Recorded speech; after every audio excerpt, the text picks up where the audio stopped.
Okay, hello everyone. My name is Derek Brown. I'm a professor at Gallaudet and have been for the last 28 years. I'm the president of Gallaudet's AAUP chapter. And this evening we have a formal presentation from Howard Bunsis, who I will introduce, or who you can see on screen with his dog. Professor of accounting at University of Eastern Michigan. A J.D. from Fordham University, Fordham Law School, an M.B.A. from the University of Chicago, and a Ph.D. from the University of Chicago. Mr. Bunsis will talk about the forensic analysis or the forensic audit that they have just conducted of Gallaudet's finances.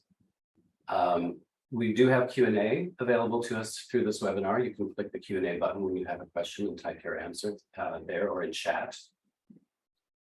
If you do use chat, people will see your name in the Zoom room.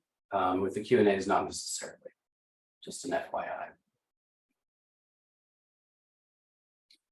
We will get to what we can this evening. I'm sure some questions will remain, and we will try to get to those and address those at a later time.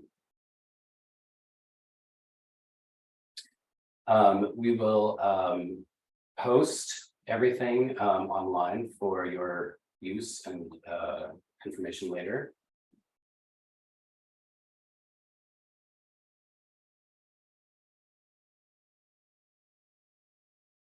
We will post it on our website and on Gallaudet's website. So many thanks to the donors who have raised money for this forensic audit. So thanks to those of you who have contributed to that. Howard Bunsis, thank you so much for coming, and we look forward to hearing your report. Thank you. So I'm going to share now. Am I okay to share my screen now? I assume yes.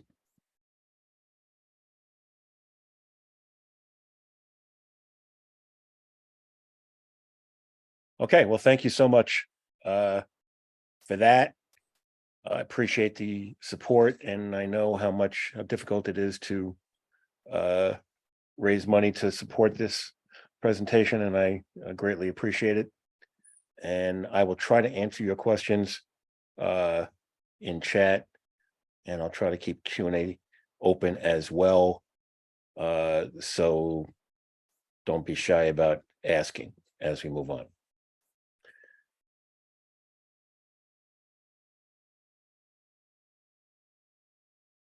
Okay, this is just a roadmap of where we're going today. There are 101 slides. It's quite a bit. I may skip some slides totally. I understand that we have to wait and for people to take it in on some slides, but some I just may totally skip due to the constraints of time. But overall, we'll get through the crux of the financial analysis, and this is really a financial analysis of Gallaudet.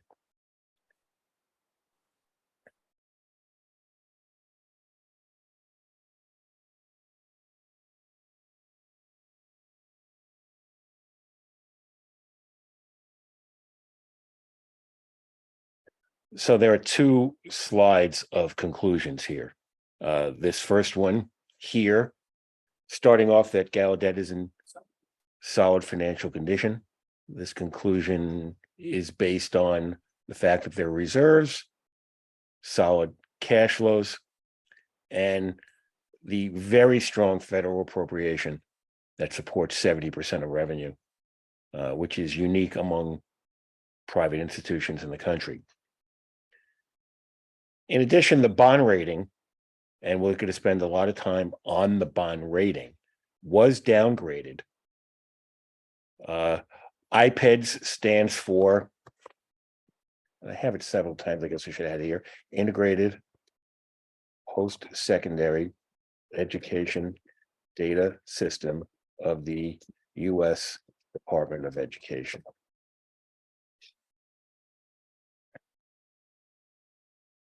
Oh, someone put that in the Q&A. I just answered in the chat. I hope the person who saw that, who put that in the Q&A, is able to see that. So I'll try to, just easier for me to type it in the chat in one spot. So the bond rating was downgraded on June 30th, which is fairly recently. We're sitting here on August 17th, so a month and a half ago, to A-. But the bond rating certainly points to the strengths above. And the bond rating, and we will not shy away and certainly talk about the weaknesses, which we will dig into enrollment and the negative operating margins.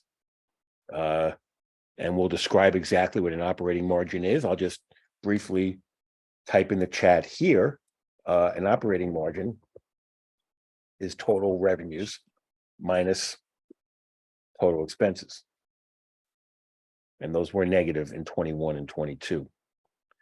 Forbes, the magazine, has a ratio framework, and they gave Gallaudet a very high score. But I think it's further evidence that significant cuts don't need to be made. And one of the themes we're going to see throughout the presentation, looking at different data sources, all publicly available, that there's no doubt that there are very high administrative costs at Gallaudet.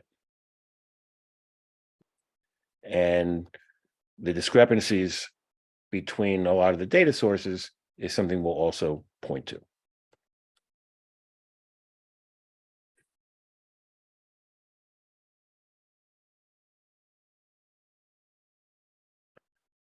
So on the admin costs, I understand that there's a new HR system.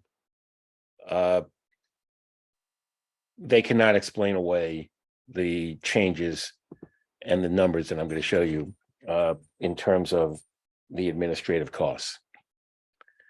And compared to peer institutions, now you may ask, who are these peer institutions? The Gallaudet administration selected 15 peers that they submitted to iPads to the Department of Education as who their peers were. We will examine those peers and whether those peers make sense or not. But certainly, when compared to the peers, Gallaudet spends much more on administration costs than any of the peers do. In terms of faculty salaries,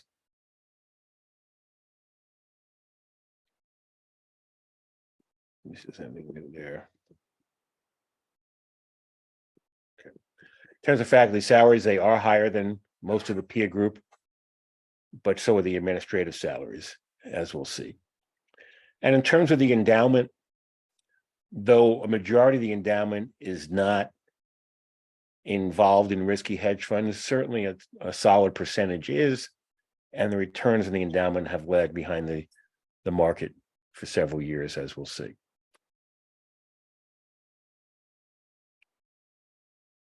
And this slide is just a filler slide, for lack of a better term. Nothing else on it. Okay.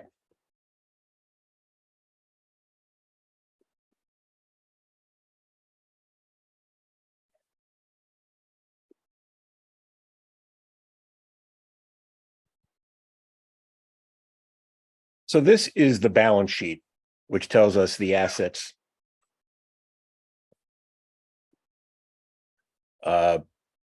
that Gallaudet has, and the liabilities, and then the net assets, which is the difference between the assets and the liabilities.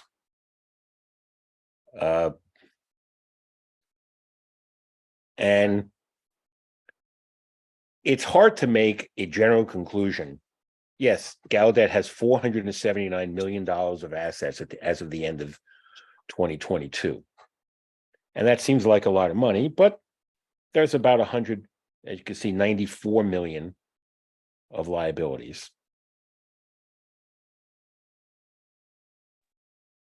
Moment for interpreter transition, Dr. Bunsis.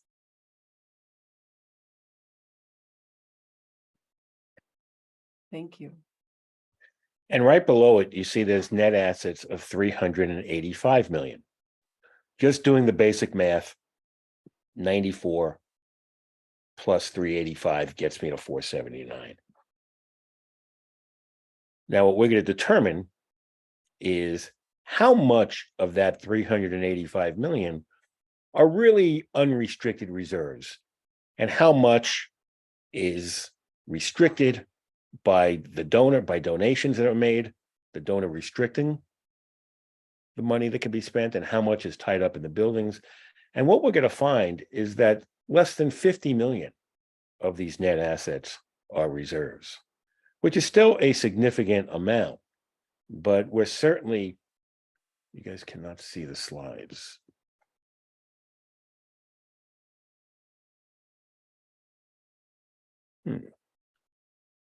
Am I screen sharing? The interpreter can see your slides, Dr. Bunsis. I think I've been. Okay, I can't see the slides. Okay. Okay. Sorry about that. So we're not claiming that there's $400 million of reserves, but we'll see that $50 million is still fairly significant, and we'll put it in context as well.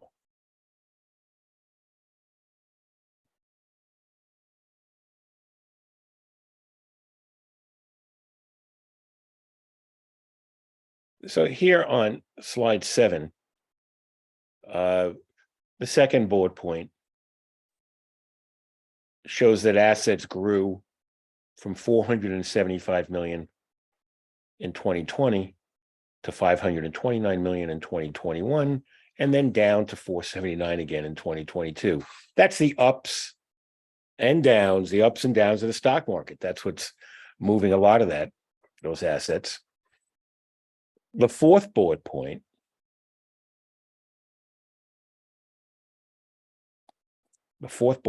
on the slide is mostly the debt that Gallaudet has borrowed.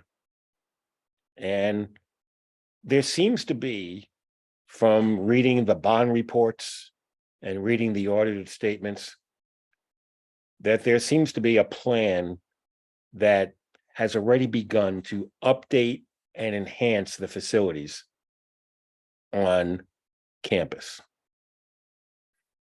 Though some of that has probably not come to fruition yet, but it seems like there has been. Is there new construction going on? I'm asking a question of the group now. Is there new construction going on the campus? Could anyone confirm that with a thumbs up? Or renovations, repairs? Okay. Thank you. And overall, it's a solid balance sheet. Next to last bullet point, liabilities are low when compared to assets. No new buildings yet. Plan to replace the library. Okay. Okay. Now on slide 8.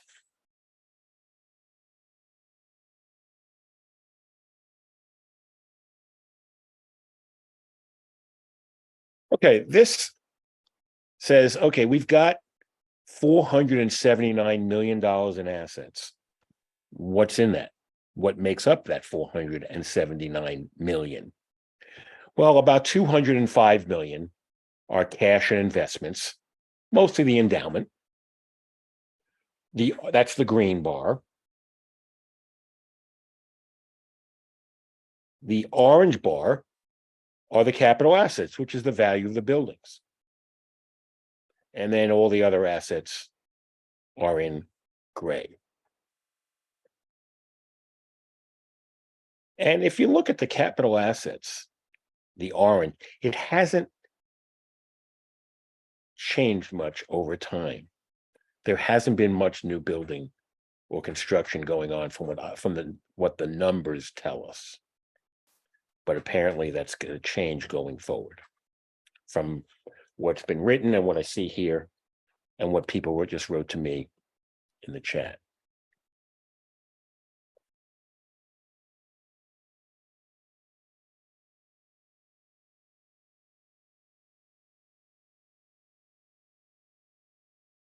Okay, this slide number 9 does something. A lot of this, I'm taking these ratios I'm going to talk about come from the S&P bond report. I'm using ratios that are in and the bond report is publicly available. At least it was for me. I don't pay any extra for it. I just sign up. And this bond report, one of the ratios they look at significantly is what we see here, which is the green line compared to the red line, or cash and investments compared to the level of debt. And I have two numbers in 2022, and I want to take a minute to explain why. The first number, the 383.6%.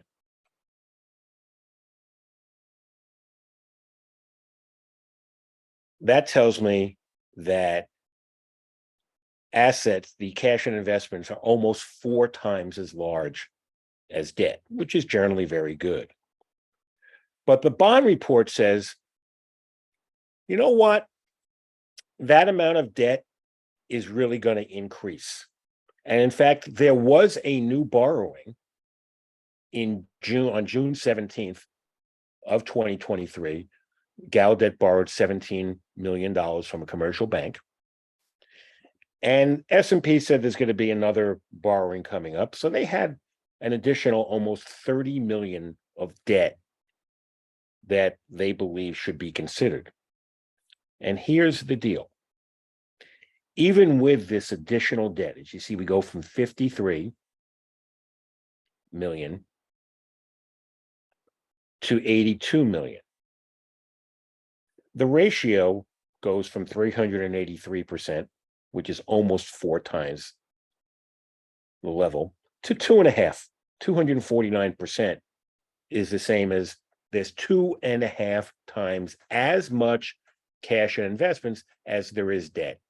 And the bond report makes clear that that's still a very solid ratio. Okay.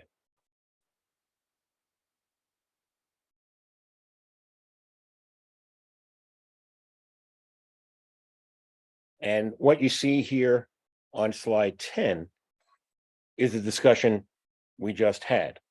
The reason I included this kind of discussion here is after about an hour and a half, you guys aren't going to see me ever again, as sad as that is. And it's terribly sad. But in all seriousness, I will lay this out.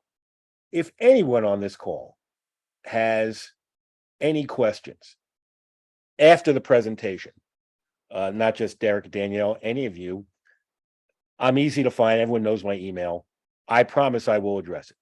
No matter how critical, supportive, whatever, I will address your questions. And so the reason why I include these types of slides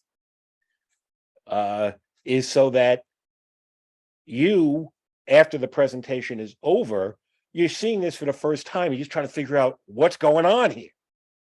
Well, hopefully, once you see what's going on here, just the big picture, maybe there's a couple of things you want to look at more closely, and feel free to ask me anything tonight, tomorrow, whatever it is, and I will address it. And there's no meter running. There's nothing, that's done. So you guys have me forever. That's just the way it is. And hopefully I'll meet a couple of you guys down the road sometime. It'd be nice. Okay. Again, this is now just a filler slide. There's no stuff. So we're going to look at the endowment.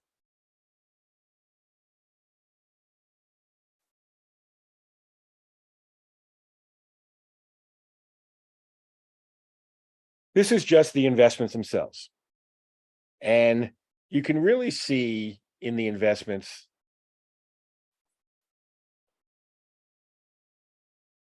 how they went up significantly in 21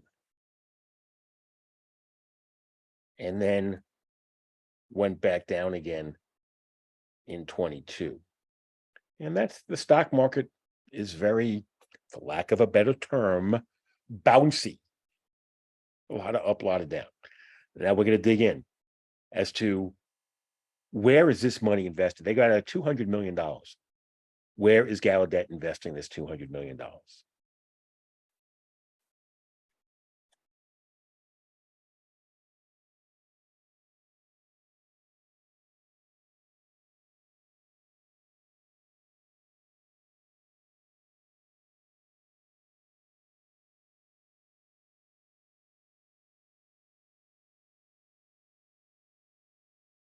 I gave a little more of a pause here because this kind of slide is a little more complex.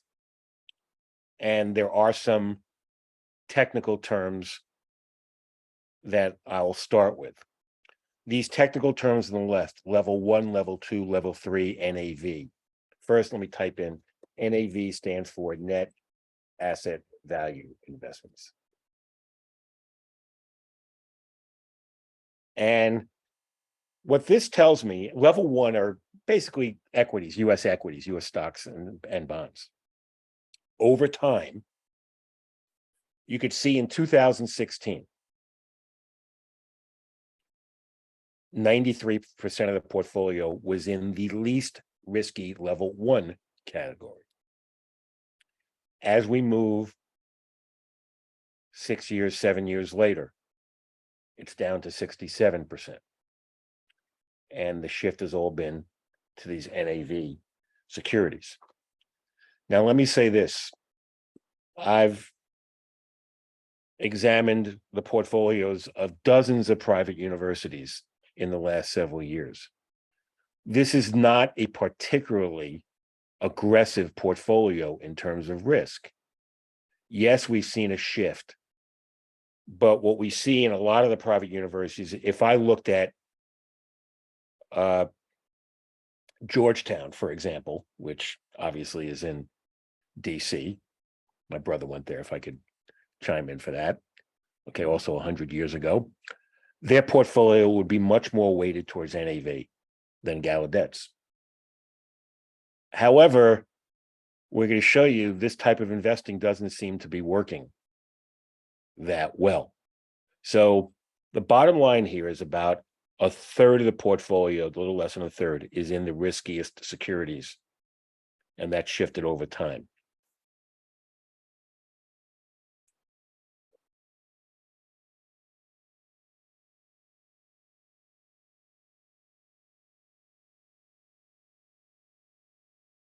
So this graph shows the shift over time. Over time, less level 1, more net asset value. The way I think of net asset value, and I'm sorry to bring sports into it, it's like hedge funds. And the reason I bring sports into it, the owner of the New York Mets, my beloved New York Mets, is Steve Cohen, who's one of the richest hedge fund managers in the world. My view on what these people do is not very positive.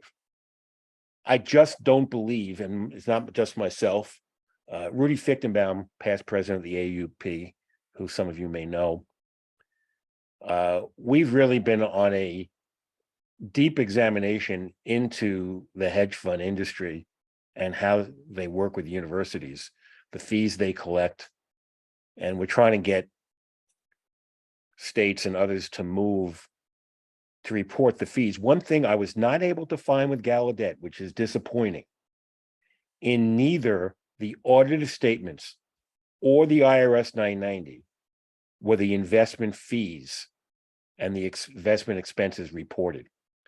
In the IRS 990, there's a line for investment fees. It's blank for Gallaudet, which is very disappointing. Sometimes those fees are reported in the audited statements, often they're not.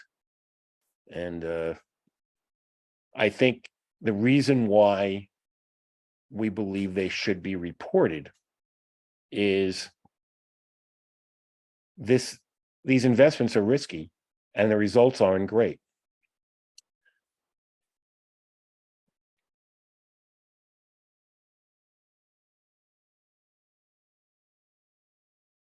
On 15 here, all I'm doing is giving definitions of the 4 categories of investment.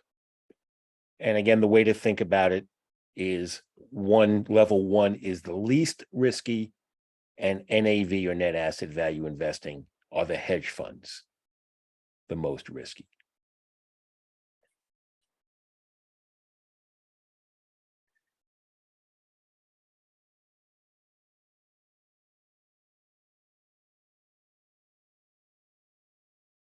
I know there's a lot of numbers here.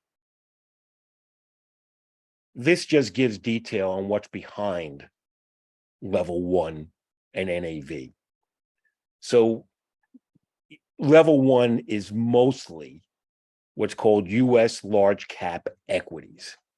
It's not clear to me whether that is mutual funds or individual stocks. My conjecture is it's a little of both. It doesn't really matter all that much. But that's a good portion of where level one is, along with fixed income bonds. There's a lot in bonds. This last one here, you could see the shift in hedge funds happened where I highlight in yellow in 17. And then they have private equity funds. You can see that's increased over time. They're all the same thing. You're giving money to people who are investing it for you in what they think they should be investing it. And they tell you, the people who run these hedge funds and these private equity funds tell Gallaudet, we are going to get a good return for you. That's the rationale for it.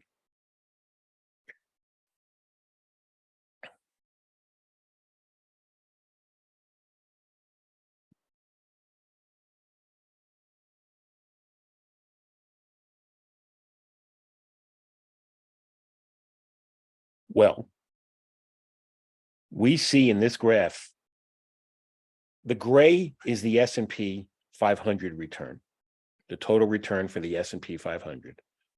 The blue is the Gallaudet endowment return. In every year, up until 2022, Gallaudet has done worse than the S&P 500. In 22, Gallaudet did a little less worse than the S&P. And as I write here in the text box on the right, the third paragraph, the administration will claim, the S&P 500 is not a relevant benchmark to judge us against. Judge us, the Gallaudet endowment, against other university endowments. The only thing I'll say to that is, yes, you should judge yourselves against other endowments, but more importantly, why can't you beat the market or at least do the same as the market?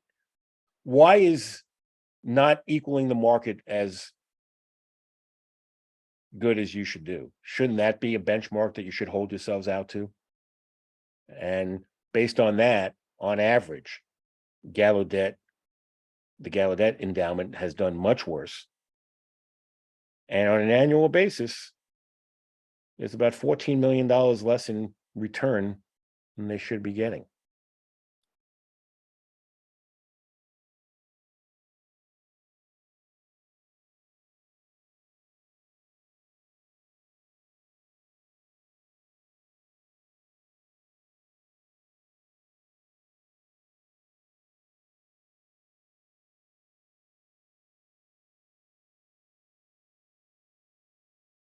This slide takes information from both the IRS 990 and the audited statements.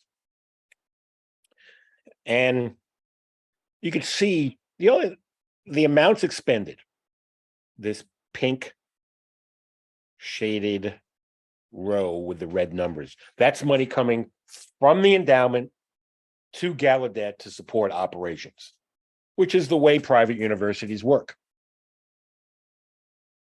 Obviously, tuition and other revenue sources are important, but these are important revenue sources for private universities. The investment return, look how bouncy. 21% in 2021, negative 13% in 2022. As I did point out, though, the market was worse in 2022 than Gallaudet's portfolio.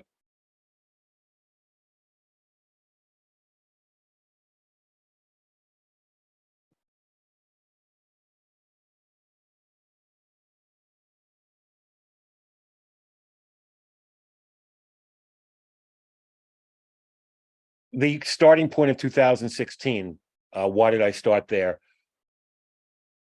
A lot of it's based on changes in accounting and what kind of data is publicly available. I always want to go back at least 5 years. I went back a little more than that here. We had a lot of data from going back to 16, but didn't have some stuff on enrollment and other things that I would have liked before that. And I think this is a good so there was no particular reason for that starting point other than data availability, and plus the iPad's formulation. The iPad's employees that we'll look at later, that formulation all changed in 2016. So yeah, I'm aware of the presidential election then. I just saw Hillary on MSNBC the other night. Not making a statement, just saying I watched it. Don't yell at me one way or the other. Okay, this chart has two different percentages, just informationally. What percent of the roughly $200+ million of expenses that Gallaudet incurs every year, what percent of that is covered by the endowment? And you can see it's in the 4% range. That's the top panel. The bottom panel is what percentage of the Gallaudet endowment is spent every year. So different denominators. On top, all the expenses of Gallaudet. On the bottom, what percentage of the endowment is spent every year. The bottom percentage is supposed to be where it is. According to the audited statements, it's supposed to be in between 4 and 5%. I use the average of 3 years. In 2022, the audited statements noted that the endowment went to a 5-year rolling average as opposed to a 3-year rolling average. Either way you look at it, they're spending about what they should and what's very typical for private universities. Both of these percentages are fine. Let me say this about the top percentage. I'm not comparing you guys to an Ivy League school, but if we looked at an Ivy League school, this percentage would be 15 to 20%. If you look at the percentages for a lot of the peers of Gallaudet, this percentage is going to be a lot lower. So.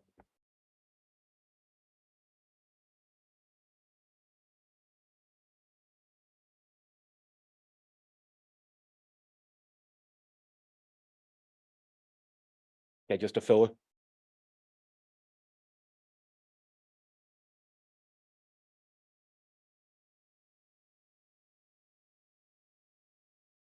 Okay.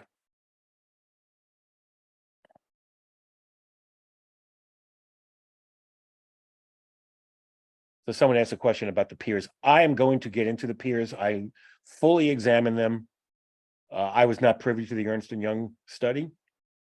I used the peers that were selected by Gallaudet to the federal government. And I promise, who wrote that question? Jennifer, I promise that we're not leaving here without me going over who those peers are and whether I think they're appropriate, and looking at many different aspects of the peer analysis. So this is the accounting part of it. And my belief is that the number of accountants on this call besides myself is 0. And I think I'm speaking to a lot of very smart people who happen not to be accountants. That's my prior on who the audience is. So the $385 million of net assets. we're trying to figure out how much of that is true reserves. And on the bottom panel, I'm breaking up those net assets in two different ways. There's three different components from 2016 to 2018, and then two different components from 18 going forward. And you're saying to yourself, this is why I'm not an accountant. Well, this is what happened. Up until 2018, the net asset section of the balance sheet had these three categories. Then, starting for 2019, the Government Accounting Standards Board, at the behest of private institutions, not just colleges and universities, but nonprofits, they decided to go to a two-factor component of net assets without donor restrictions and with donor restrictions. So what we're going to do next is figure out, of the 225 without donor restrictions, how much of that is true reserves. I promise you this, of the 159 million of donor restrictions, not a single dollar of that is considered reserves. I never even look at it as part of reserves. It's got restrictions on it. They can't be spent freely for anything, and they're not considered at all.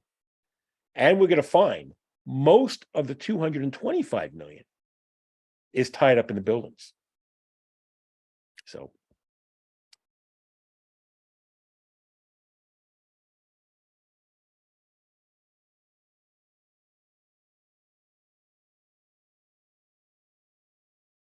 and I'm not going to spend time on 22. It's what I just discussed.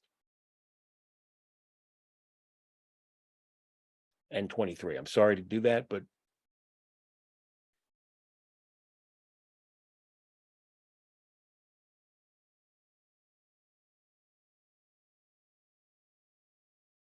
okay.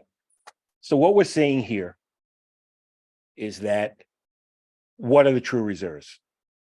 Of the 225 million of without donor restriction net assets, in 2022, 48 million is considered unrestricted.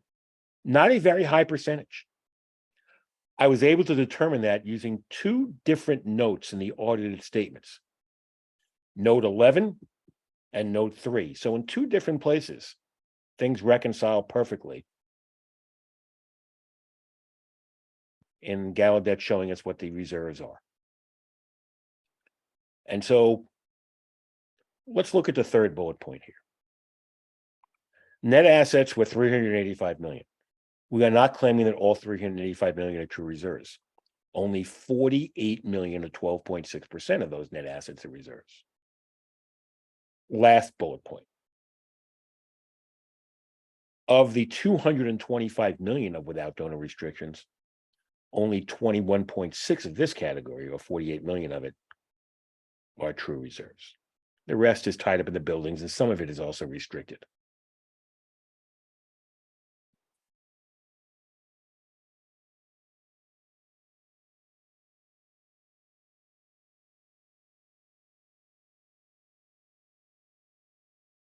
So this is just the reserves graphically over time.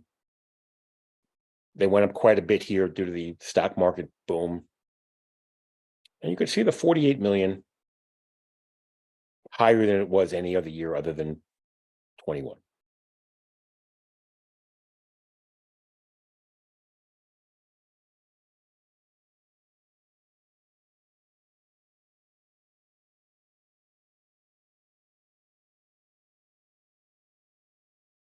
If you remember the conclusion, the first conclusion that I reported were two things that Gallaudet had that led to the conclusion that Gallaudet was in strong financial condition. One was the reserves, and here are the cash flows.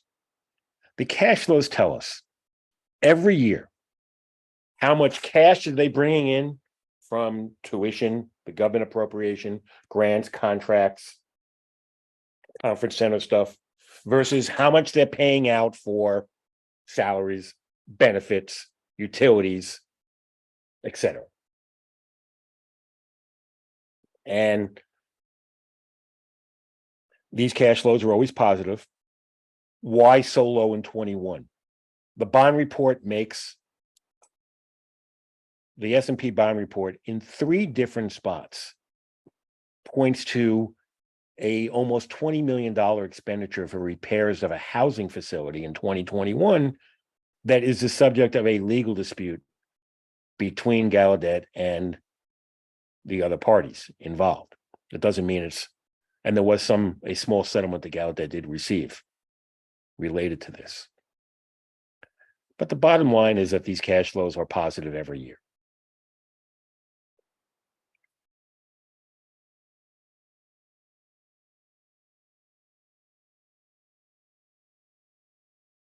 I promise this is the last accounting slide of the presentation where it's pure accounting. Bear with me. There's 2 panels here. The top panel is the net operating margin. I'm using the revenues per the S&P bond report and the expenses that they report, and then the margin is the difference. So the net operating margin, I'm going to use the chat. The net operating margin is the total revenues minus total expenses. And the revenues and expenses are determined on an accrual or non-cash basis. The bottom panel says, you know what? Some of those expenses are non-cash. The big one is depreciation. Depreciation is an estimate of the wear and tear on buildings. It's not the actual decline in value and market value. It's not necessarily the same as deferred maintenance. Is really a concept that doesn't really have much relevance in financial statements. It's non-cash. There's not a dollar in cash that gets spent. The dollars that are spent to repair the buildings are included in the expenses. This is an estimate of wear and tear on top of that. And I'll say this about these cash flow numbers. S&P is using a more generous definition of cash flows than I'm using here. S&P is Standard and Poor's, the bond rating.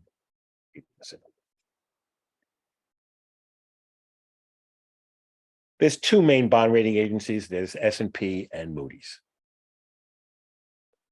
Gallaudet does not have a Moody's rating anymore. They have a rating only through S&P. So you could see the cash flow margins, though better than the net operating margins, are less than what S&P reports. We have a standard way of doing things also. We think this is the right way to do it.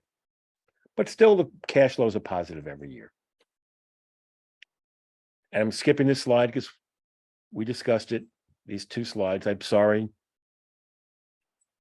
Got to get through everything.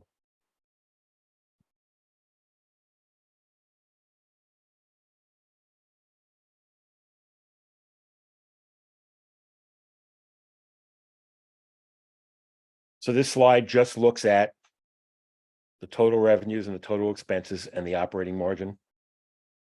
And in the box on the right, I discussed that one-time expense that made 2021 look the worst of any of the years.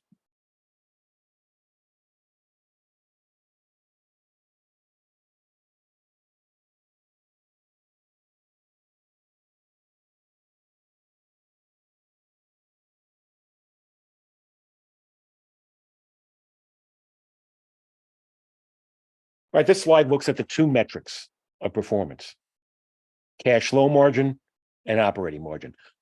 Is one bigger or better or more important than the other? They both matter. I mean, I tend to think cash flow is a little more important, but they're both relevant. Both of these are relevant. And S&P looks at both of them. And so they're reported here. And you can see they move together.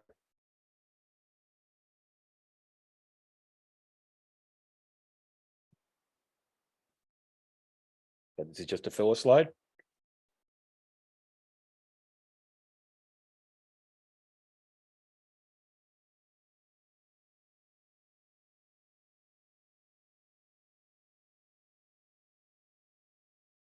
Okay. These are the S&P bond ratings as of the end of 2022. The bond ratings of all the institutions, public and private. The lighter blue are the private institutions. The darker blue are the publics. In general, public institutions have a higher bond rating than privates because they have an additional major revenue source, the state appropriation. Now, if you live in my state of Michigan right now, where I live, not so great, but that's still the case. You can see if you look at the lighter blues, Gallaudet was here, then here, now here. You could see how many light blues are to Gallaudet's right. There's more probably to the right than there are to the left. Just in pure numbers, there's more private universities that have a lower bond rating than Gallaudet than private universities that have a higher bond rating than Gallaudet.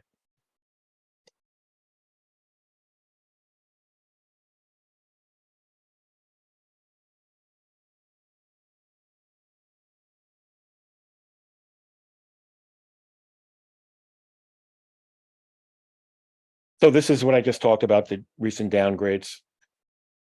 And we're going to dig in now to the June 30th, 2023 bond rating.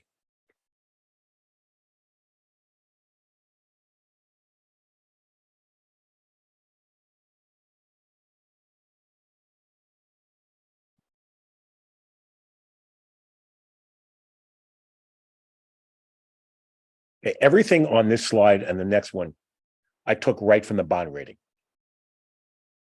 Couple of phrases I'm using, but for the most part, this is from the bond rating itself. And so they look at two main factors. What they call the enterprise risk profile is strong, healthy matriculation, good selectivity, that's in terms of admission, and the student bodies from all over the country.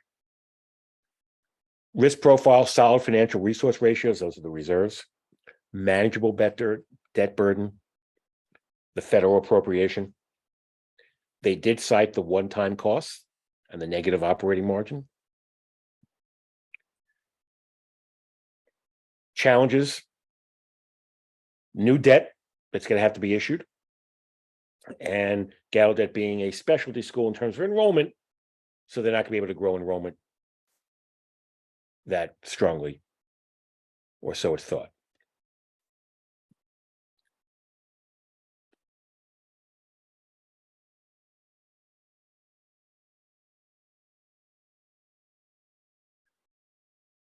More from the bond rating. It's incredible, the appropriation is 70% of total revenues. This appropriation. Yes, I agree.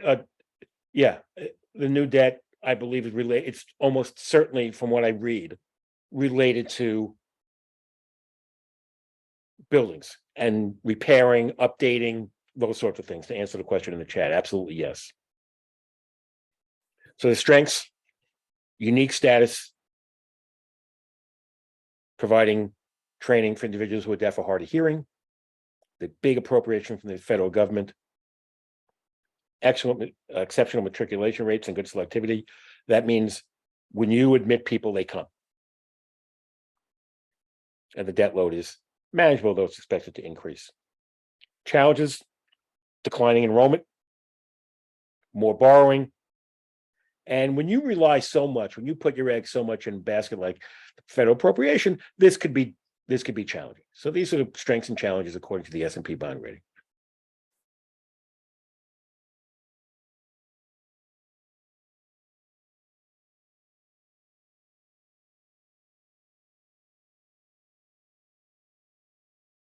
And finally, S&P has a stable outlook. Even though they downgraded the rating, the outlook is stable. The first bullet point, expectation that enrollment will likely stabilize. I don't know this for a fact, but it's very likely what the Gallaudet administration told the S&P bond, the Standard & Poor's bond raters. They believe the operating performance will be greater, closer to break even. That's the operating margin percentage. Solid cash and investments. Then they give a downside and an upside scenario. Downside, enrollment could continue to decline. Operating margin deficits persist. Or there's additional capital spending beyond which management has stated. So management and S&P, they have a discussion. Upside, stable enrollment, improve operating performance, increasing cash and investments.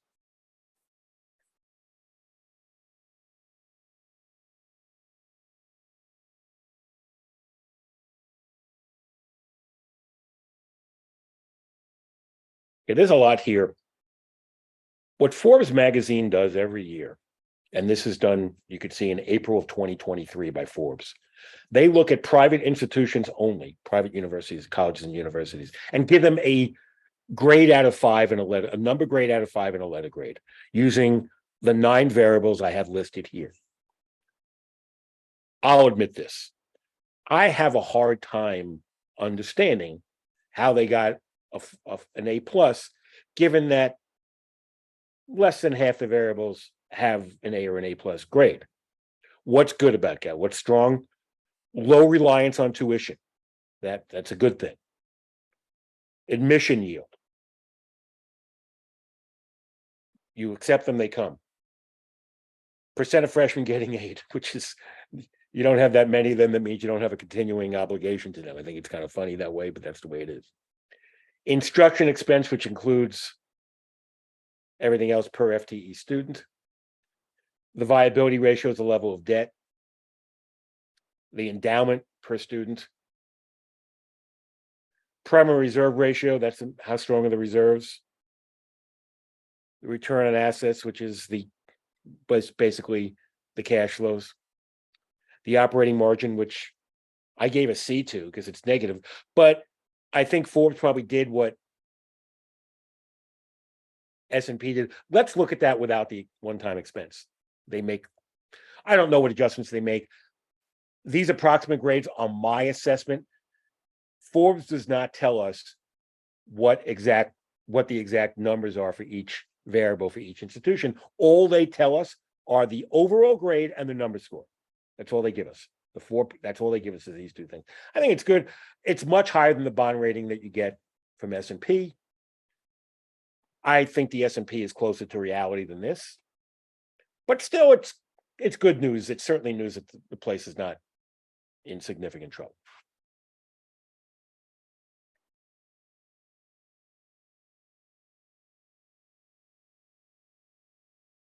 Okay, fill a slide. This is just telling us what we're going to look at on the revenue side.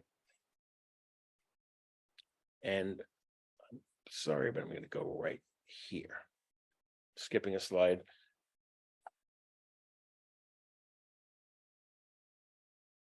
And by the way, when I present, I typically do skip a lot of the wordy slides and focus more on the graphs themselves. Okay, so this looks at the last 5 years.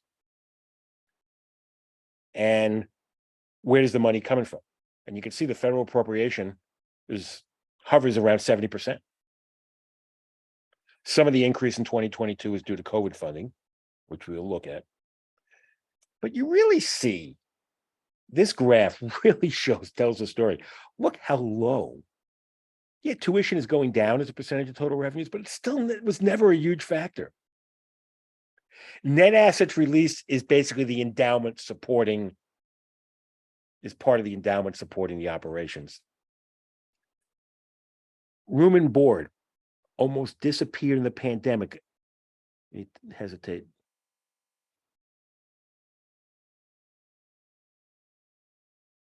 Room and board, people moved out during COVID. So that's why that pink is so little. But even though it's picked up, it's still not a huge part of the total revenue base. Very little matters here, put the federal appropriation. It's really incredible. This graph really does tell the story. of how big the federal appropriation is. But we are going to dig into enrollment.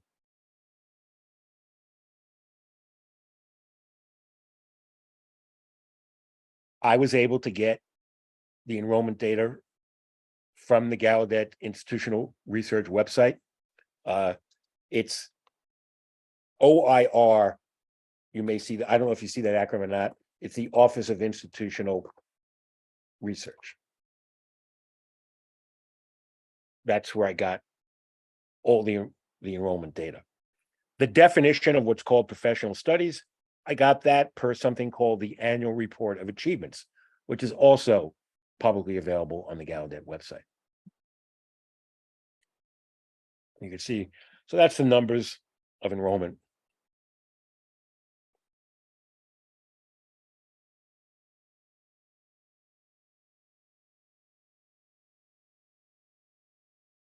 The graph tells the story. You can see the decline and how the largest piece of enrollment is undergraduate. We'll look at the exact percentages in a bit.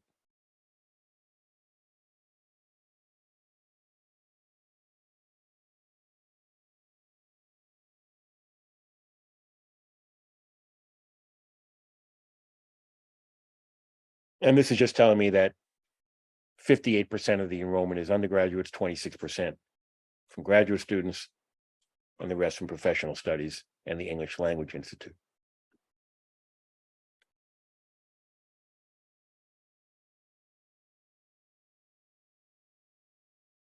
I'm sorry, I'm going right to the graph. So the prior slide looked at the changes in the annual change in undergraduate, graduate, English Language Institute, professional studies, and then total enrollment. So let me slow down. So let's look at undergraduate. The big blue bar here tells me that from 16 to 17, from 2016 to 2017, enrollment went up by more than 100 students. It went up again from 17 to 18, a tiny baby bit from 18 to 19. Then it went down over 50 students for 2020 and 2021. And it went down just a little bit for 21 to 22. And then for the last fiscal year, the one that just ended, enrollment went down almost 100 students. On the far right, this is everything added together. So the first four columns, the first four panels, undergraduate plus graduate plus English Language Institute plus professional studies, that's the total, that's the change in total enrollment. And what this black bar is telling me is that from 22 to 23, from fall 21 to fall 22. So fiscal 2023 equals fall 2022. So you can see total enrollment went down by more than 150 students, 100 of which was due to the decline in undergraduate students, and a good chunk was due to the decline in professional students.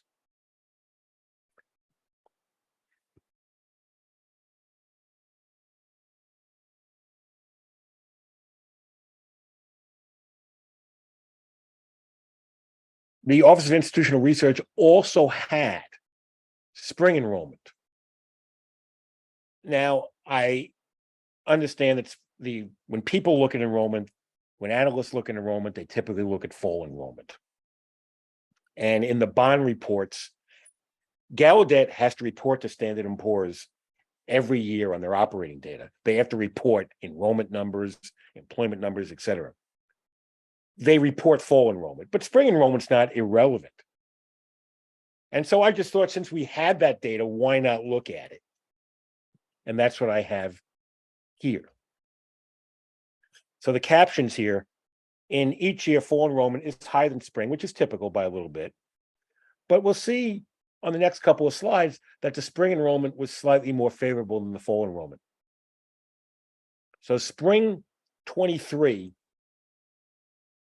versus spring 22 was more favorable than fall 22 versus fall 21. They're both part of the same year.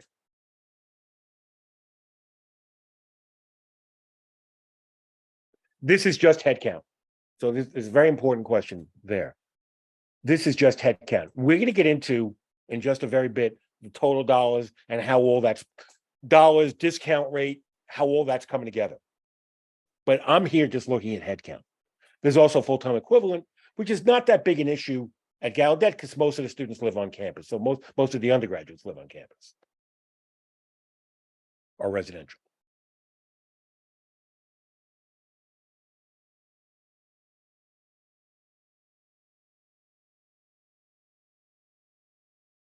So these are the annual changes in enrollment, looking at the changes from fall to fall in red and in blue from spring to spring. And just look here. Yes, enrollment is down from 22 to 23, but less so for spring than for fall. That was also the case the year before. Spring enrollment actually was up versus decline in fall enrollment. It's been different in different years, but the last 2 years now consistently, spring has done better than fall.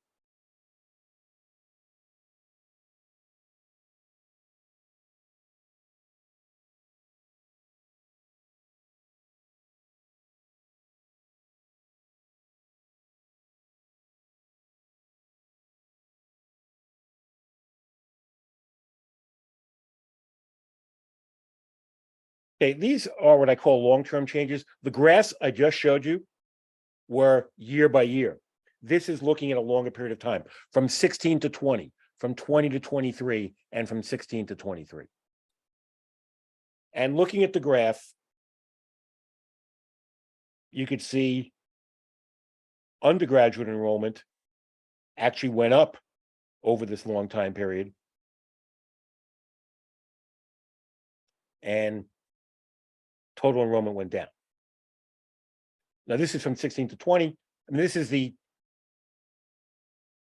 16 to 20. This is 20 to 23. And this is the whole thing. 106 people down, which is driven by undergrad. Undergrads went up here originally. I'm not going to say this is all pandemic related. I can't see this. I can't tell you, oh, it's COVID, that's it. I think that's too simplistic. That's my view of enrollment. I don't live there. I think this is too simple to say, oh, it's COVID. Yeah, there's a lot of things that go into this. So.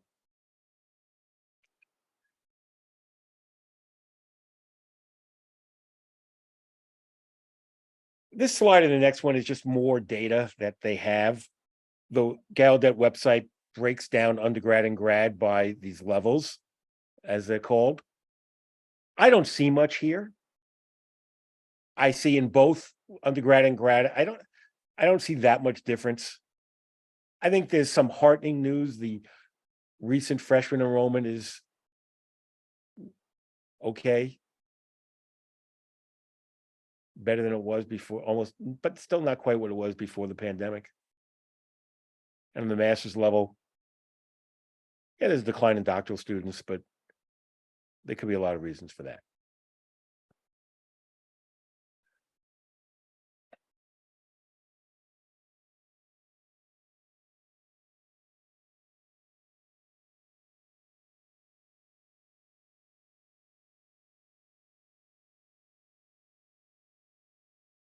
Yeah, the comments in the Q&A about taking things out of context. I think we definitely have declining enrollment. You can look at things differently, and there's a lot of reasons for it. I could say this, though. The percentage of full-time students going down here is pandemic related. There's no doubt that's true. And you can see undergraduate full-time went down over right there, from 1,005 to 905. That's a big jump. For a place like this with just a couple, that's a huge jump right there. It used to be the case that about 80% of the students were full-time. Now it's down just a little above 70. I think that's all you could say about that.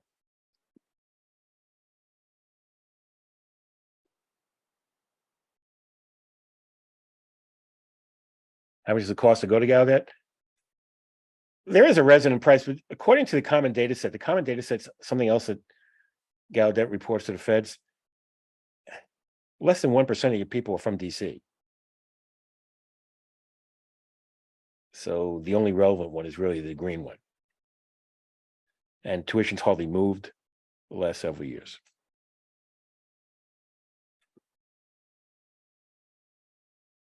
And I'm going to go to something that's very controversial, and that's the discount rate.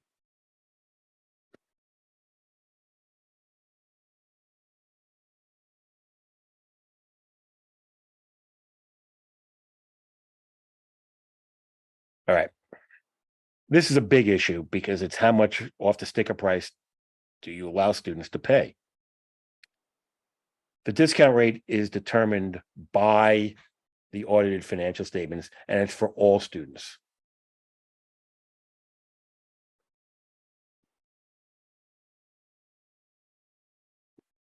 I'm not aware of some of those controversies that you wrote about.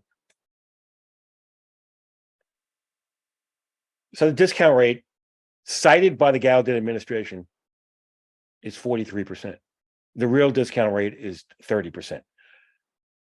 They are not being untruthful. It's just a different way of looking at it.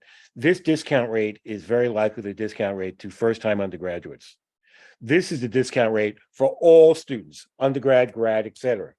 Graduate students tend to get much less of a break than undergraduate students for a lot of reasons.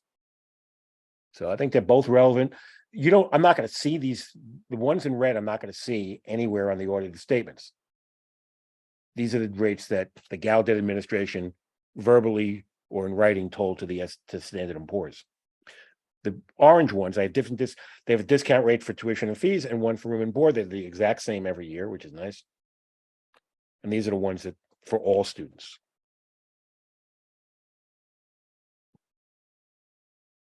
Now, let me take a little pause here.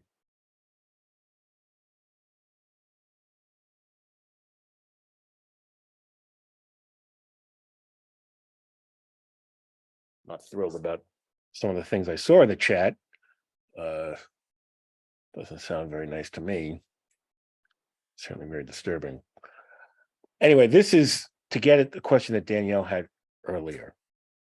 What really matters in all this mix between discount rates and price, how much is Gallaudet taking in tuition revenue? What's their bottom line? What are they taking home? It's like a stew.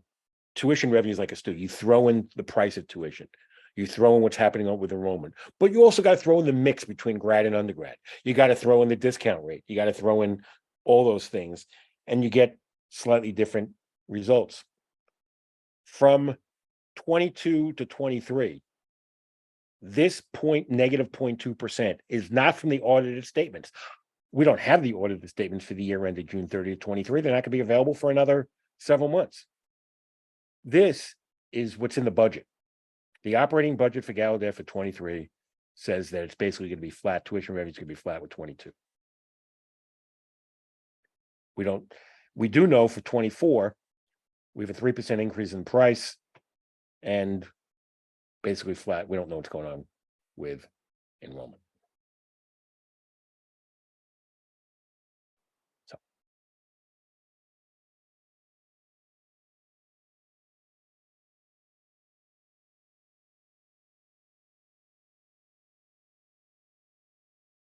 This is not an accounting. This is the federal appropriation from 5 different sources. I used 5 different sources to figure out what the appropriation is. The bond report, Gallaudet reports to the bond to Standard & Poor's. Here's our financial information. The audited financial statements, different by $1 million here. Okay, different by huge amounts here because this in 21 and 22, the bond report had the COVID money in it. The audit report, when you take out the COVID money, HERF equals higher education emergency relief funds. It's COVID, federal money, federal support due to COVID. And then different other grants and contracts. When I add all these things up, I'm able to reconcile what's in the audit, what's in the IRS 990. The budget, well, budgets are, I don't mind the budget being different than these other numbers. Budgets are just plans. Notice how their budgeted numbers are below the actuals. Well, they get pessimistic in budgeting, which is not a surprise. What bothers me are these IPEDS numbers. They're so much lower. And we're going to see that with all the numbers in IPEDS. I would like things to match. Usually they do. Here they don't. I'll just leave it at that. But the reason I spend so much time with this is the major revenue factor. I want to know what's going on. And so I wanted to see what this revenue, what the appropriation was using 5 different sources. And I'm just going to get to the graph here. You could see, oh, sorry.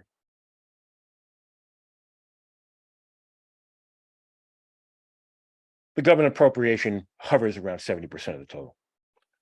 I'm going to try to, I mean, I know it's supposed to end at 5:30. I'd like to be able to go longer if I could. That's the question. I'll just move on.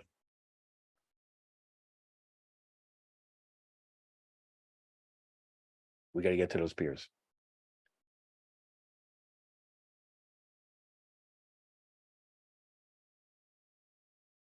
So the HERF money, somewhere between 5 and 8 million is came in the current fiscal year from the 3 different HERF acts.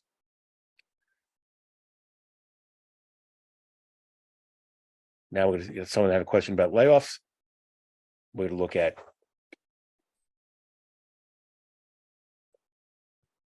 employees now. I have 4 different ways of the expenses being broken down. Just the way these things are. This is not unique to Gallaudet. Something called the natural classification breaks expenses down into these categories you see on the left. This was not done in 16 and 17.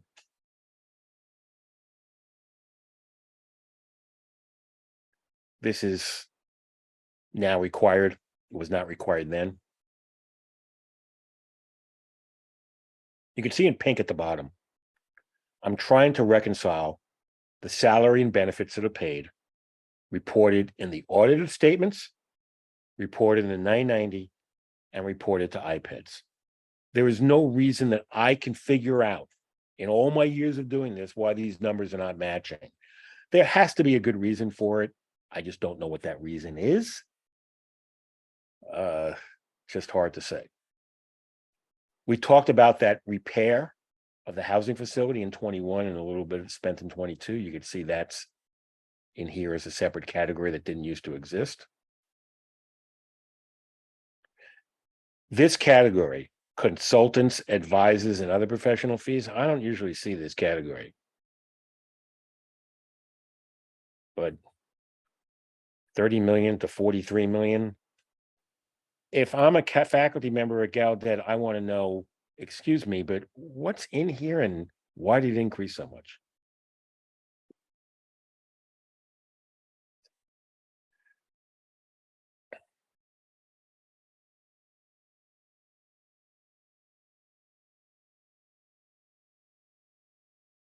This is the percentage of total expenses for each of these categories.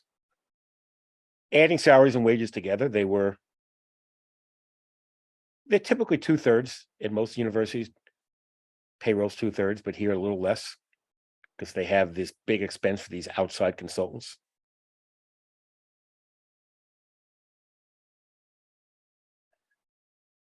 Second way of looking at expenses. Up until 2018, Gallaudet gave us these categories. These are standard categories used in audited financial statements and used in IPEDS. Starting in 19, Gallaudet no longer had to report these categories, and they did not.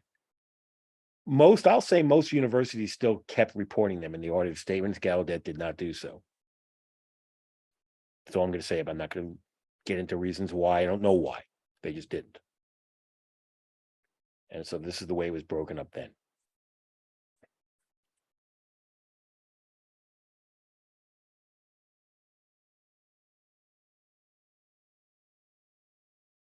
This slide are the precise definitions of these expense categories that are used by colleges and universities. These are the IPEDS definitions. On the next slide, I'm just going to let it sit.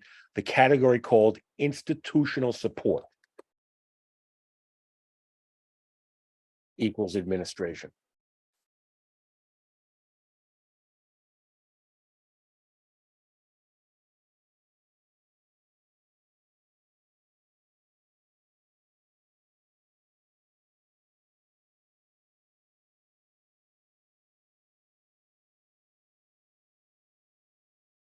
And here we go. Okay, so what Gallaudet has done in their audited statements, they break down the expenses. Their functional breakdown is to two categories only: academic instruction and research and general administration. Before they were using 8 different categories, now they got 2. That's all I want you to get out of this slide, because the graph's going to tell this story.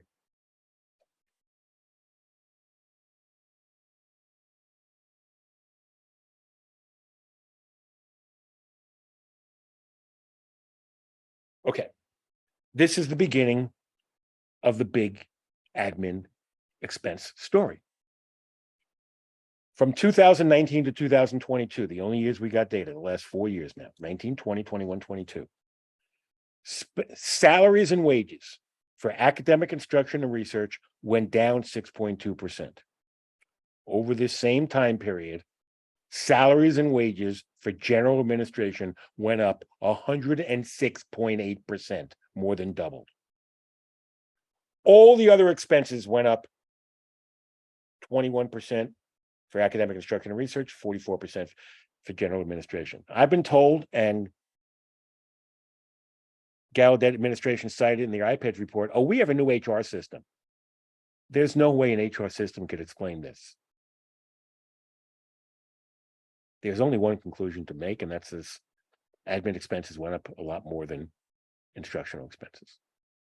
And we'll see this supported elsewhere.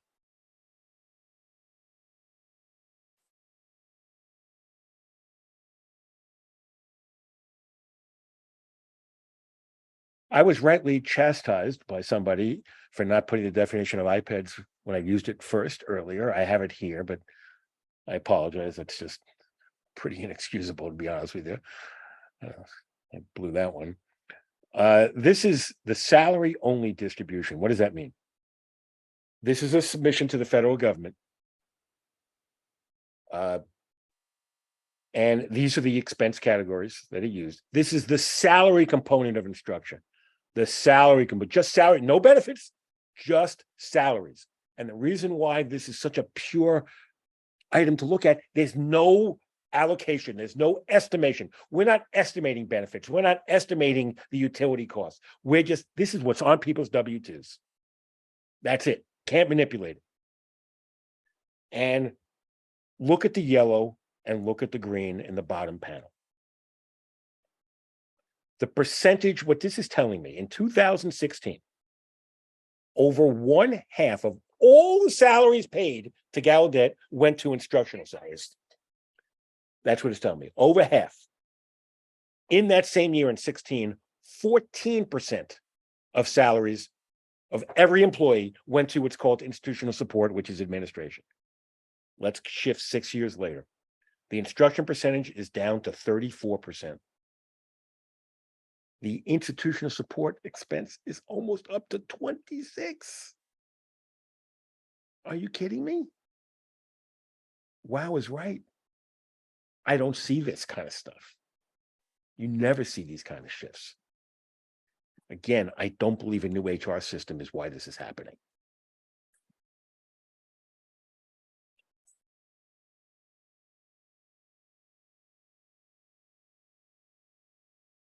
So the definite, Daniel asked the question, who do you mean administration?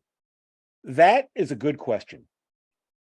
The question Danielle just put in the yeah, I've never seen it till now, in the chat that Danielle just put.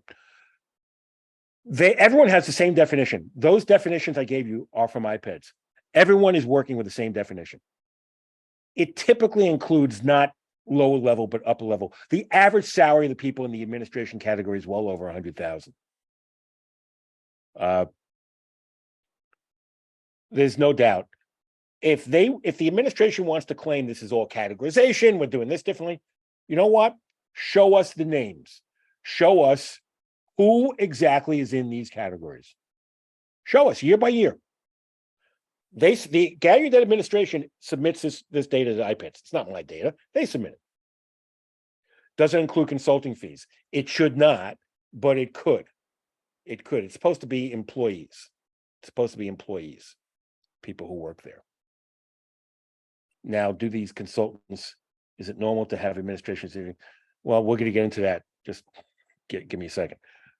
I'm going to run over. It's just, I promise I won't run more than 10 minutes over. Anyway, so here we go. Institutional support went up $10 million. The salary, just salaries from 16 to 22. Instructional salaries went down $9 million. OMG. Really? Really? That's all I can say to that. They also have an operating budget where they just, oh, sorry, pause.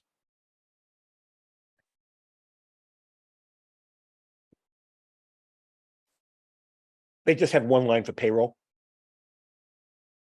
So there's not much we can gather from this operating budget. Other than they expect in 23, they expect flat revenues to equal expenses. Who knows? And I'll just.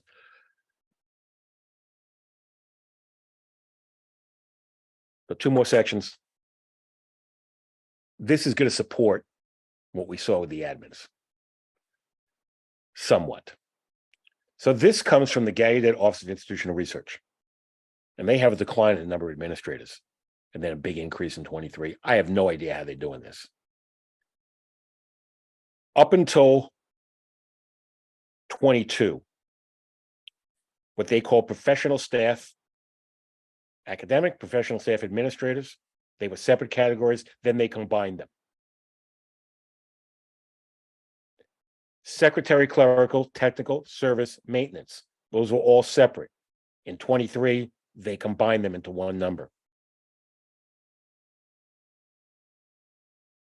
And so I tried in this bottom panel to make everything kind of the same over time, though it's hard to know what's going on.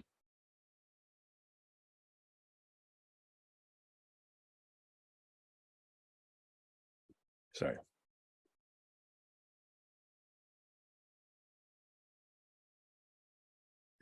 They seem to suggest there's been a decline in the number of administrators. But that's not the case in the data from the audit. We're going to get into the average of institutional costs. 10% is a metric, 10, 12%, Danielle, in general. And we'll see that we look at the peers.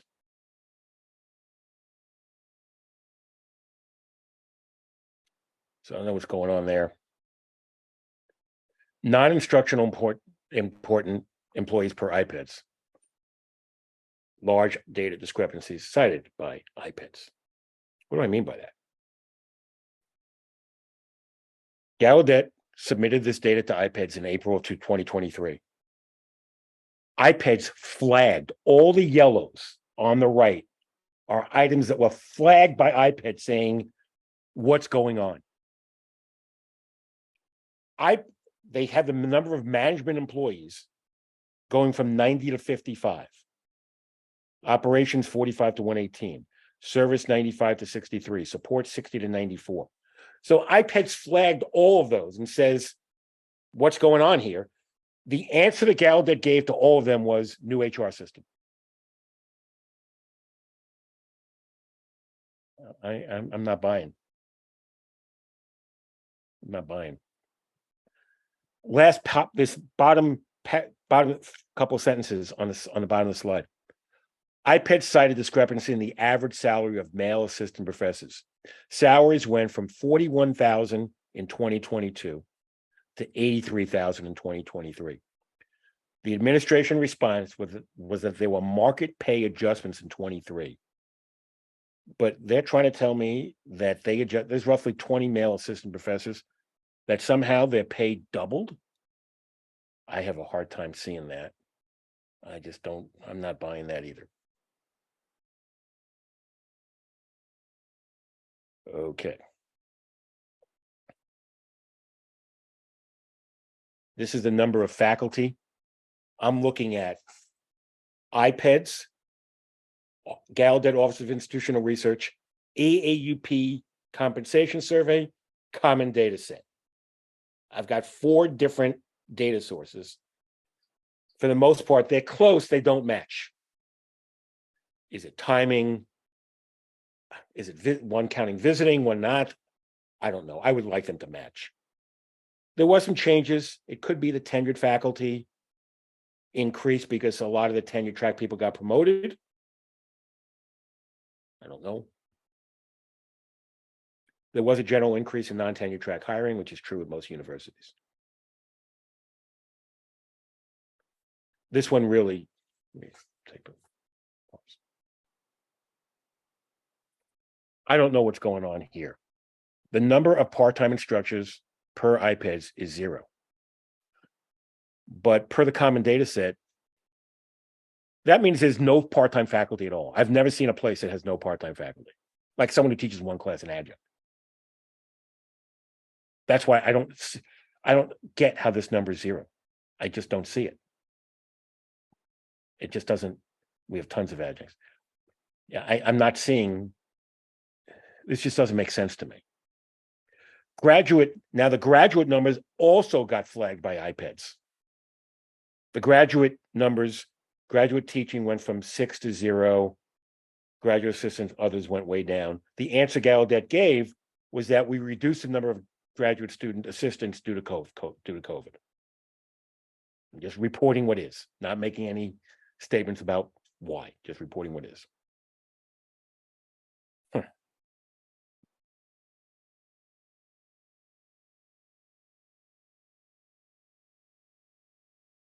As many of you know who may know me or know of me, I've been involved with the AAUP for a long time, been an officer nationally, locally, still work with them, and obviously my heart is there, always has been, always will be. The survey is great. The guy, Glenn, people that run it now are just fantastic. We have so much more in there than we ever used to have. And these are the numbers there. And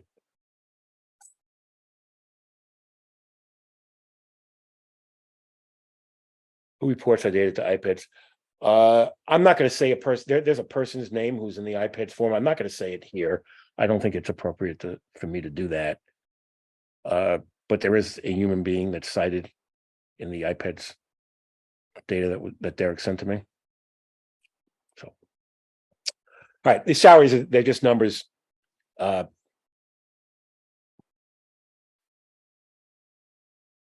matters is how you're doing versus inflation. Now, I looked at all ranks because it's hard to know what's going on with the different ranks. So I think the all ranks, putting it all the this is all full-time faculty. And you can see inflation's certainly creeped up the last couple of years. And Gallaudet faculty have not kept up with inflation. Now, let me say this. When we look at full professor salaries from one year to the next, the average of the group may go down. Why? As people retire, the people who are retiring tend to be higher paid. They're replaced sometimes. The people replacing them, if they're new faculty, they're not going to make as much as the older ones. And so the average could be going down. Yeah, Glenn they're just great. He's just great and very helpful. And the salary data I got, he gives me this, he sent, okay, maybe I'm biased because he shares all the data with me, but yeah, he does because I give reports like this. So he shares the data with me and he gives me all sorts of great ideas. A lot of stuff I give you here is from their thoughts. So that's my view. Sorry to be so pro. But the people who are nice and give you stuff and are really smart, I think are great. So anyway, they're not keeping pace with inflation any way you look at it.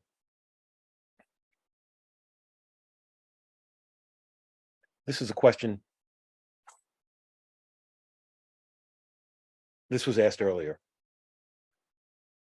The management salary went up quite a bit here to here because the category changed. There were 90 people here, there were only 55 people here. They took out a lot of lower paid people. So these are all the different categories these are standard IPEDS categories. And there's the full-time faculty average versus the AUP versus IPEDS. They shouldn't be off by this much. They should not be this different. Bothers me that they are. As I write at the bottom, it is a mystery. So the average all rank salary for faculty in the AUP is 101,000. Per IPEDS, it's 94,000. I can see that number being off a little bit, but not like this. Don't like that. Okay. Here we go. I bet that many of you know these numbers. I went back. These are the this is not total comp. This is just W2. I think it's easier to compare just W2. There's a lot of part year stuff in here. Those are my notes.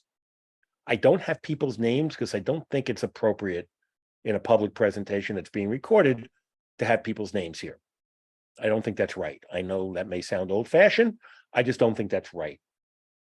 My guess is every one of you knows who all of these people are, but I don't see the need to point people's names out. So sorry about that. That's how I feel. Others feel differently. I understand that. I have this argument a lot of times with people, but this is where I come down on this. I think these salaries are very high. Let me prove it to you.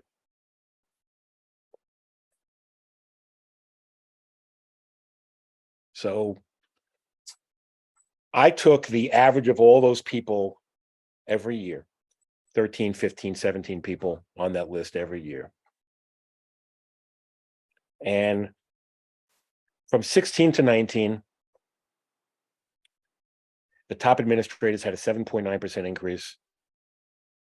And then the average full professor and the average all faculty rank. From 19 to 22, not as big of an increase, sorry. But notice that we have a decrease in the average salaries for full professors and all ranks. Over the 6-year time period, a 9.6% increase for these guys versus basically flat for everyone else. The average administrator had a $23,000 increase. The average full professor went up $1,500. This is the same theme we've seen over and over again now in this presentation. You cannot explain this away with a new HR system. You just can't.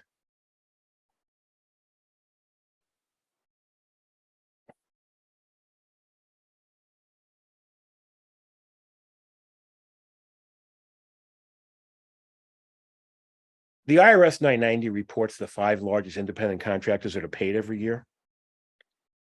The first one is the campus food service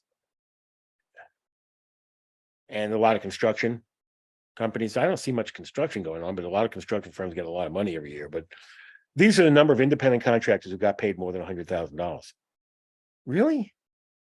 Who are these people getting paid more? Eesh.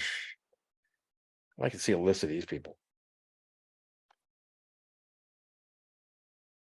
I promise last bit and I'll be quick.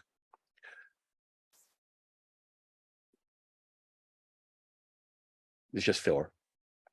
These, let me stop, sorry. So excited, almost done. These are the 15 peers chosen by the Gallaudet administration.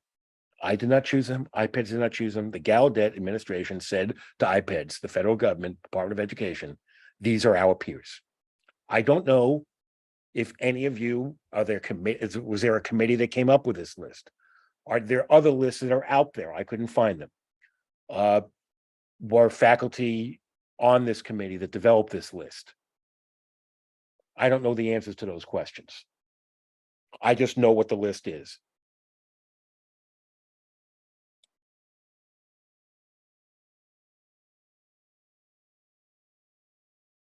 And so the first part is, does this list make sense?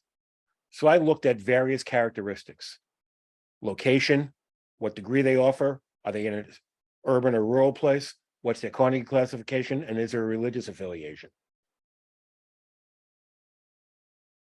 And I summarize it all on the next page.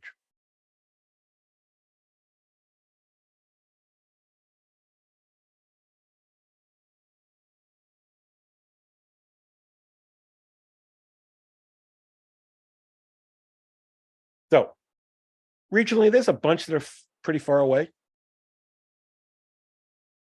Degree of urbanization, obviously Washington, D.C. is a large city. There's not that many in very small towns. There's some in suburbs or small cities. Highest degree offered. The master's degree ones, I don't believe they should be in here. I just don't. I don't see that at all. Carnegie classification, there's under the new system now, there's 3 different levels of doctoral, very high, and doctoral professional. That's where Gallaudet is, and that's where 7 of the 16 group is. 15 peers plus Gallaudet is 16. Then you got 9 master's level places. I'm not seeing that. And religiously, I'm all for religion and respect it and think it's great, but I think I'm not so sure how you compare to schools that have significant religious basic premise to them. I'm not so sure how much sense that makes. So that's just discussion.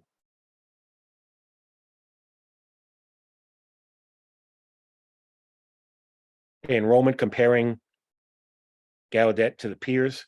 Gallaudet is smaller than most of these peers. This is 21-22. This is degree seeking only, not including professional studies students. That's the way IPEDS defines them. Degree seeking only. You can see the average peer is at 2,500. You guys are at 1,400. Slightly more undergraduate percentage in your portfolio than grad students, but pretty similar portfolio to everybody else.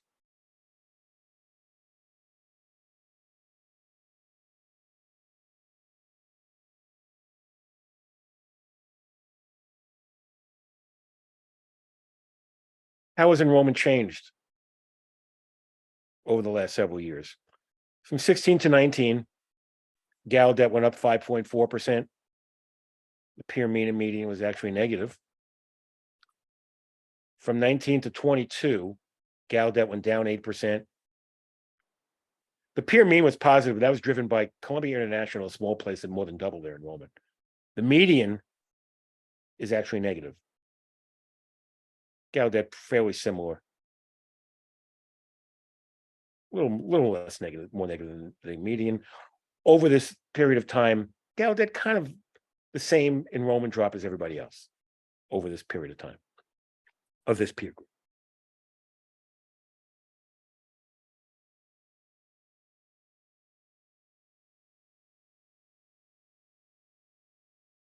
This tells me I'm not so sure this is the right peer group. The endowment is by far the largest. Gallaudet's $230 million endowment in 21. Now, this is 21, the last year I have for IPEDS. We don't have 22 IPEDS for all the other schools. This is 198 for Gallaudet now, but all these others went down also in 22. So Gallaudet has the largest endowment of the peer group. Their 2021 return was lower than most. Their 2020 return was higher than everybody else's.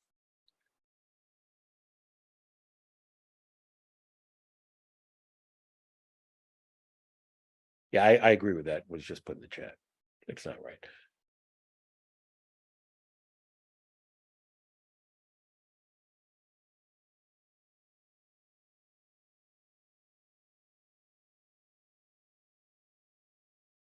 This is the revenue distribution, and it's striking in a good way, I think. Gallaudet only relies on tuition for 10% of its revenue and has an appropriation that's almost 71% in 2021. None of the others had an appropriation that was bigger than 1%. Most of them have zero. They're private universities. So Gallaudet is so unique in so many ways. And this way, from a financial perspective, this is way more than most. That's my view. Obviously unique in many other ways. Substantively. It really tells a story. And really, it's hard to find.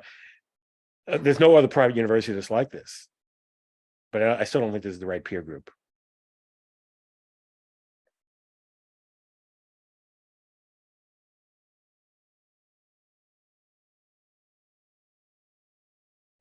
All right, this is just me showing off Howard receives federal funding. Yes. Yeah, why isn't Howard in there? Considering I believe they're in your region. Pretty sure I've been in both places and they're in the same place. Anyway, this is just me showing off in Excel, 2 different graphs, 2 different scales. You guys can do this. I'm sure many of you do it in your work. Tuition on one slide, discount rate on the other. The out-of-state tuition, I didn't use the in-state tuition because there's no one in state really. The out-of-state tuition, lower than most, discount rate lower than most. Thank you, Julie, for that.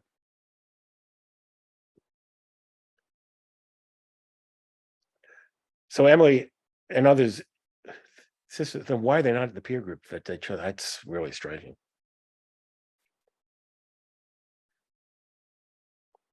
The AUP, one of the things Glenn has done at AUP, he created this public site that any AUP member can get to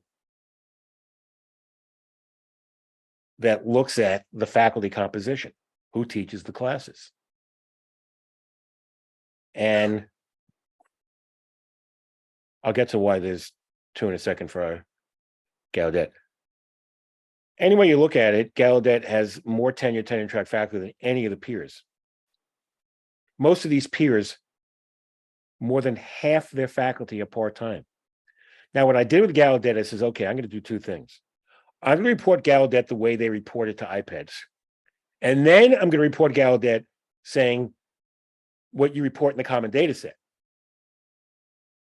And this common data set suggests that Gallaudet still has 25% part-time, which is still lower. So even, and I think the orange is the right one.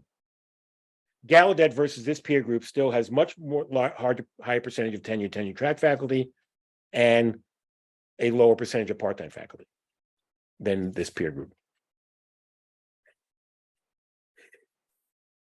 And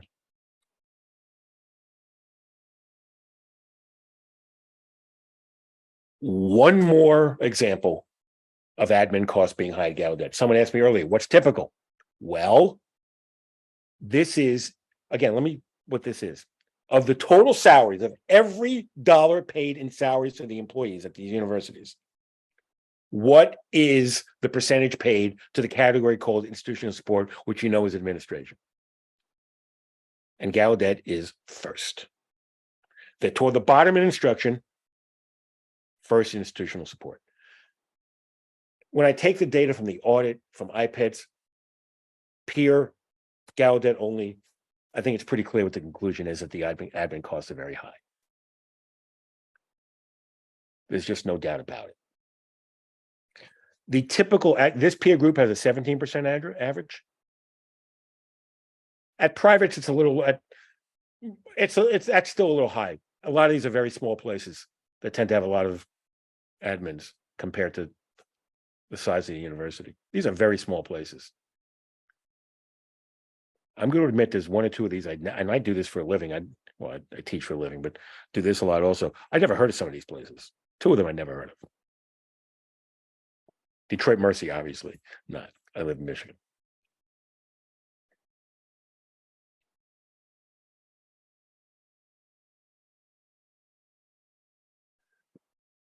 The blue for Gallaudet, I just made it a different color, is the percentage of salaries going to administration.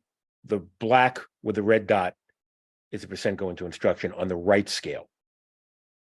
So the right-hand scale is the percentage going to instruction. The left-hand scale is the percent going to administration.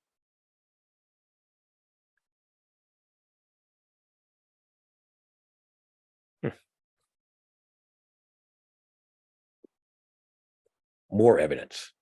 The average management salary per IPEDS and the average all ranks faculty salary per IPEDS. Gallaudet is first in management, second in all ranks faculty, behind, who I just mentioned, Detroit Mercy.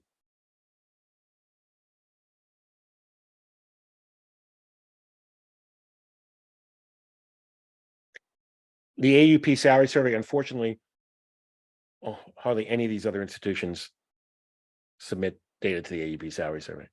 Gallaudet does, which is great, and I hope they continue to do so. Next to last slide.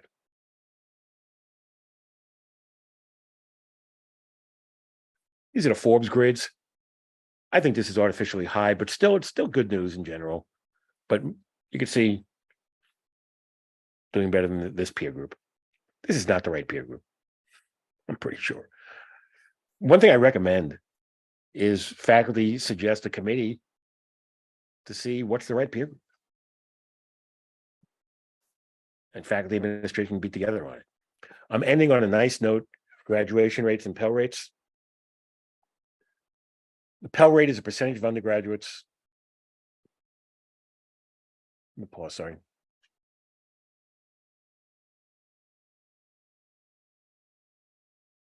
The Pell rate is a percentage of undergraduates that have a Pell grant, which is an income-based grant. And then I have the 4-year and the 6-year graduation rates.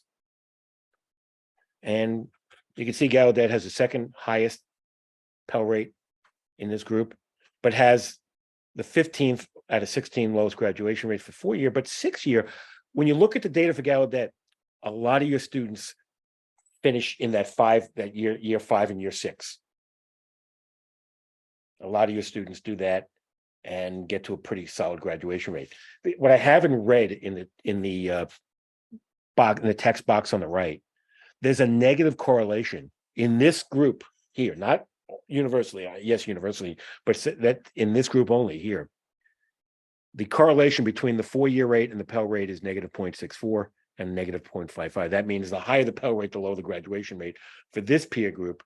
But for Gallaudet, I think a really good thing to end on is looking around at the other schools that have high Pell rates, you have among the higher graduation rates. Now, the question that was just asked, it's very hard to compare individual salaries for positions like chief financial officer or chief general counsel or president across universities. It's really hard to do that. If I did it for this peer group, I probably wouldn't find very much because this peer group has lower paid.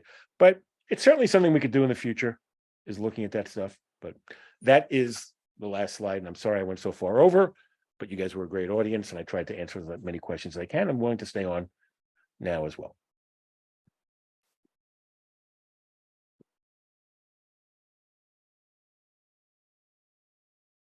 Thank you so very much, Dr. Bunsis, for this. We truly appreciate the time and the expertise that you've shown here and all of the analyses and all of the information that you were able to gather. It's a tremendous amount. So if you are not familiar, I'm Dr. Danny Hunt, and I'm Associate Professor at Gallaudet.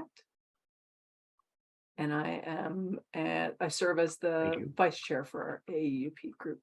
Just so everyone knows, also due to the time constraints that are upon us, we do need to wrap up. That being said, I wanted to let everyone know that we will take everything that we have learned from this presentation, and the Gallaudet AAUP had not received this information ahead of time. We didn't have a way to share that with anyone ahead of time. We wanted to make sure everyone saw this all together at the same time. There are many responses, questions, and comments. And so I have begun documenting those questions for Dr. Bunsis. And I will get them. We will follow up in due course. Let me say this. The administration may respond. And if they give a written response, I have an obligation, no additional money. I have an obligation to you to respond to that in writing as well. And again, I meant what I said earlier. If anyone wants to email me a question, like on slide 72, what did you mean by? I'm not, just send it to me. Just send it to me and I'll respond to you individually. or I could take, whatever form. Danielle, if you want to send me everything together at once, anyway, I'll work. Doesn't matter to me either way. Gosh, thank you so very much for that once again. We will also be collecting information for further discussion, and more will happen during the course of the semester, of course. Also, our AAUP group will have a happy hour. At Market, you said?